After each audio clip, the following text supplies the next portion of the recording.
So you can send in questions to AskPVQuestions@gmail.com. We've got a very interesting question that is regarding Hillary Clinton, Bernie Sanders, and Donald Trump here. Now, Tuna Cat sent in a question, prefacing it by saying, "Hello. First, I'd like to say I'm a big fan. Keep up the good work. And secondly, I've had a thought for a while now." He says, "Both Trump and Hillary were regarded as bad candidates, but I've seen many people on the left say they would still have preferred Hillary over Trump. Now, since news come out about Hillary rigging the primaries against Bernie, as well as a host of other controversies, do you still think it's fine to say Hillary still should have won against Trump, even if she did practically cheat and rig the primaries? Trump is a pretty terrible candidate, but Hillary outright cheated, and is that enough, you think, to make Trump the preferred choice, or still Hillary despite her questionable decisions?" So here's the thing, okay? So at the end of the day, who would be a better candidate, Hillary Clinton or who would be a better president, my mistake, Hillary Clinton or Donald Trump? Now, the answer is Hillary Clinton, okay? Now, first of all, because Donald Trump lied about a bunch of stuff about, he's in Syria now, claiming, he just appointed John Bolton as his national security advisor, which is scary as fuck. So, the attempt to distinguish Hillary Clinton from Donald Trump turned out to be lies on Donald Trump's part, because he claimed that he wasn't a war hawk and that he was the opposite, and he went left on issues like war and free trade, for example, and jobs are being outsourced left and right. He didn't pull out of NAFTA. He killed the TPP, but it was already dead.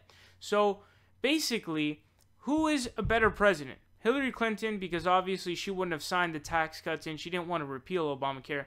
Now, granted, yes, she is very, very mild in how far left she is. She wouldn't really support, I don't even know if she would support a public option, to be honest, but the idea of just making these kind of very mild, minor reforms to Obamacare is really stupid, and it's not a good idea. We need to move towards a single-payer Medicare for all healthcare system. So, that's not good, right? But another big thing is the Supreme Court justices, because those sit there for literally decades. And again, recall that Obamacare was nearly voted down by the Supreme Court. Had it not been 5-4 and had it been flipped, it would have still been 5-4, but it would have been flipped in the voting.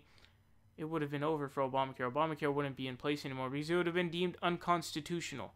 So the Supreme Court is very, very important. And then when it comes to social issues, of course, Hillary Clinton is better than Donald Trump. So yes, Hillary Clinton would have been a better president than Donald Trump. However, now, one thing that I have said this whole time is I really can't figure out a way to make it compulsory or to feel like it should be compulsory for Bernie Sanders supporters to vote for Hillary Clinton. I can't say that they should or they must even, right? Because, if you're cheated out of a fair election, how could you possibly go forward and vote for that candidate afterwards? So it's a big problem, and I know what you're thinking, and I've thought the same thing. At the end of the day, who would be a better president? Hillary Clinton for sure, but, can you really blame a Bernie supporter who felt cheated because Hillary Clinton rigged the primary? I can't really blame them, to be honest with you.